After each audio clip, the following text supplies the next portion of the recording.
Welcome to checkpoint number 4.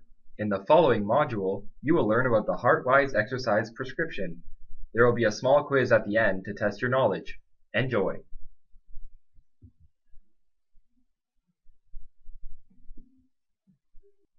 There are many responsibilities of a HeartWise exercise leader while leading a class.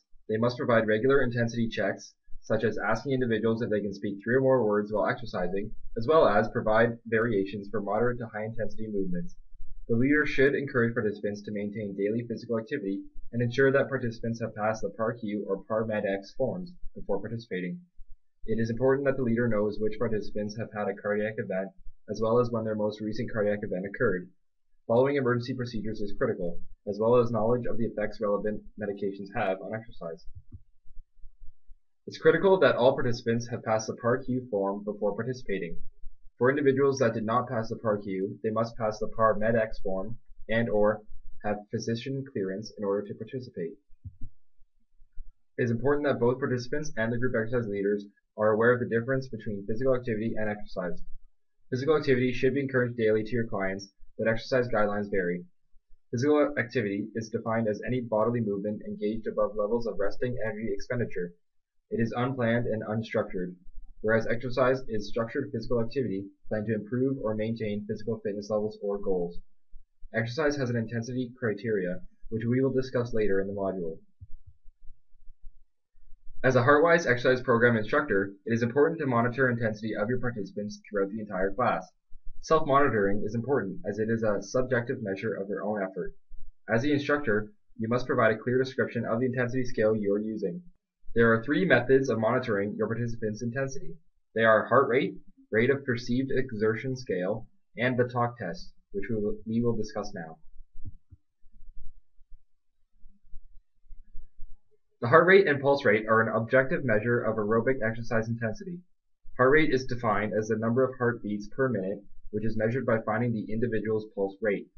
The 2 best areas to find the pulse consist of the radial artery or carotid artery, where the radial pulse and carotid pulse can be found. With the pulse, participants should count the number of beats felt in 10 seconds and multiply this number by 6. This value then calculates the number of beats per minute, or BPM. The rate of perceived exertion, or RPE scale, is a subjective measure of exercise intensity. This may be used in conjunction to heart rate or used instead of heart rate. A situation that the RPE scale would be used instead of heart rate would be if a participant currently takes medications which lower their heart rate and therefore may not achieve the same heart rate response as a participant without medication. There are 2 RPE scales that can be used. A 6 to 20 point scale, also known as the Borg scale, or a 1 to 10 point scale. Shown above are the 2 suggested rate of perceived exertion scales. The talk test ensures that participants are working at the appropriate intensity if they are able to say 3 consecutive words while being slightly short of breath. For example, if a participant can say, "I love exercise," while exercising. The talk test can be used in conjunction with the heart rate monitor and rate of perceived exertion scale. Measuring heart rate reserve helps participants, trainers, or group exercise leaders choose a target heart rate to work at based on the intended intensity of the exercise session. Below is the equation of determining target heart rate, or THR. Heart rate reserve equals maximum heart rate minus resting heart rate. Maximum heart rate can be measured by 220 minus the participant's age, or the maximum heart rate achieved from a recent graded exercise test can be used. Resting heart rate consists of the pulse or heart rate taken at rest. Marie-Sue is a 57-year-old woman with a resting heart rate of 78 beats per minute. Her desired exercise intensity is 40 to 80% of her heart rate reserve. Displayed are the calculations required to determine Marie's target heart rate range. Marie's maximum heart rate is calculated as 163 beats per minute. Her resting heart rate, 78 beats per minute. Therefore, her heart rate reserve is 85 beats per minute.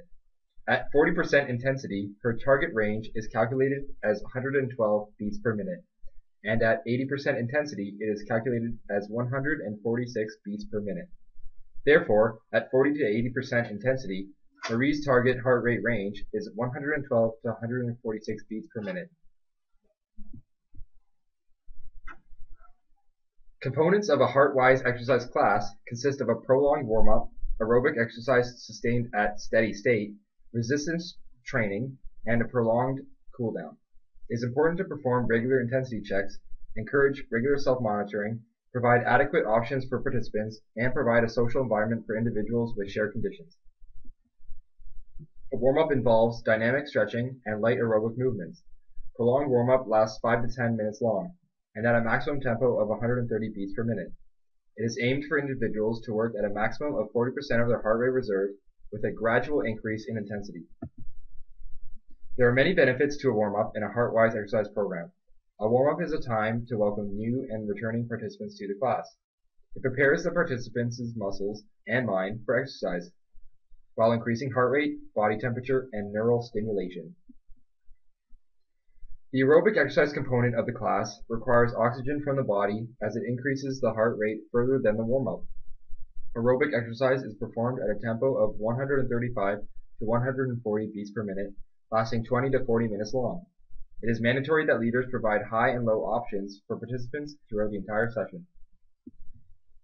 Benefits of aerobic exercise include a sustained elevated heart rate for a prolonged period of time. Aerobic exercise increases efficiency and functioning of the heart, and it increases the heart's capacity to deliver blood to working muscles. Resistance training consists of slow and controlled movements, limiting momentum of the body. It consists of progressive overload, increasing repetitions before increasing the load. Resistance training is performed at a tempo of 130 beats per minute for approximately 20 minutes long.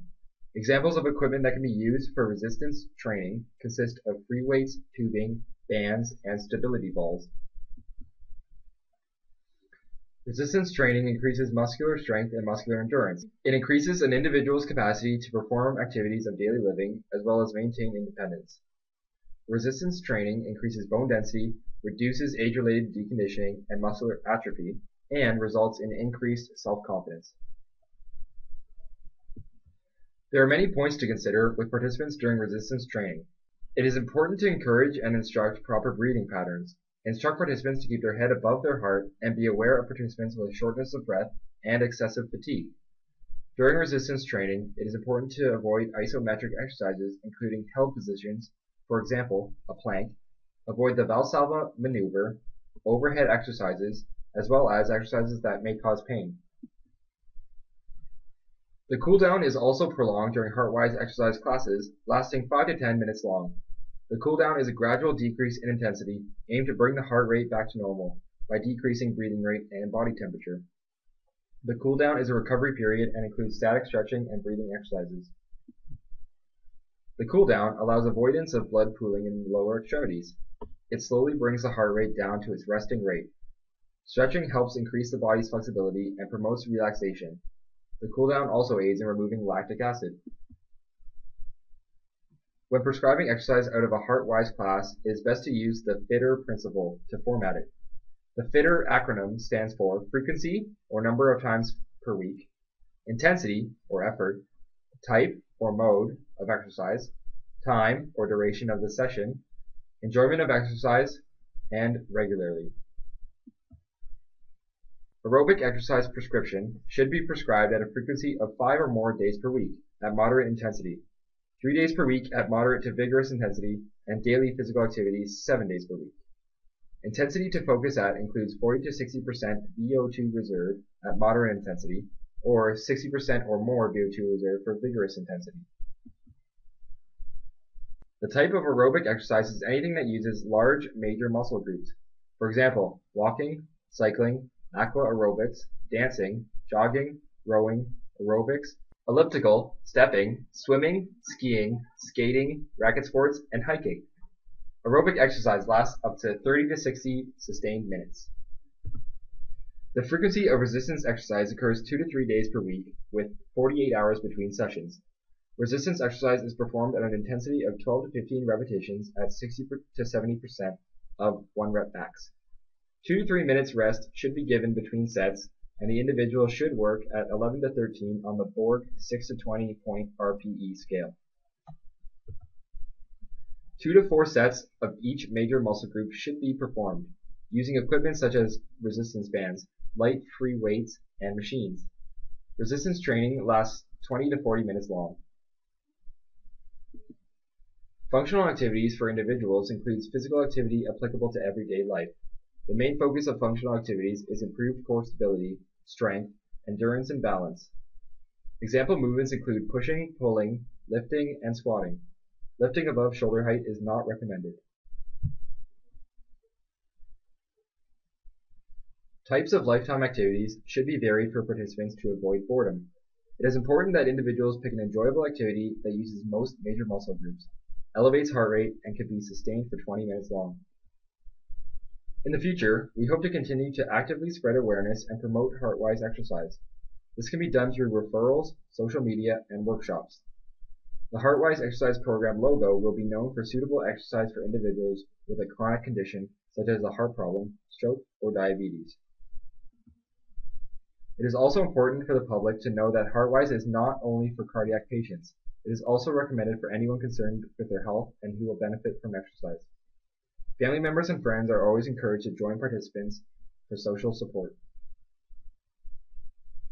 Now it is time to test your HeartWise knowledge. Which of the following are not recommended for HeartWise participants? A. Push-ups. B. Squats. C. Plank. D. Shoulder press. Or E. C and D. The answer is E. C and D. Question 2. Calculate the target heart rate for Joe. His age is 67, he has a resting heart rate of 84 beats per minute, and at an intensity of 40% heart rate reserve. A. 110 beats per minute. B. 145 beats per minute. C. 125 beats per minute. Or D. 137 beats per minute.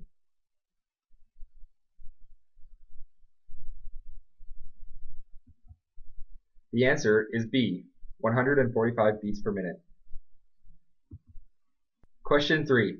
Which of the following are correct regarding HeartWise exercise classes? A. Prolonged warm-up and cool-down. B. Intensity criteria of greater than 60% heart rate reserve. C. Various exercise options.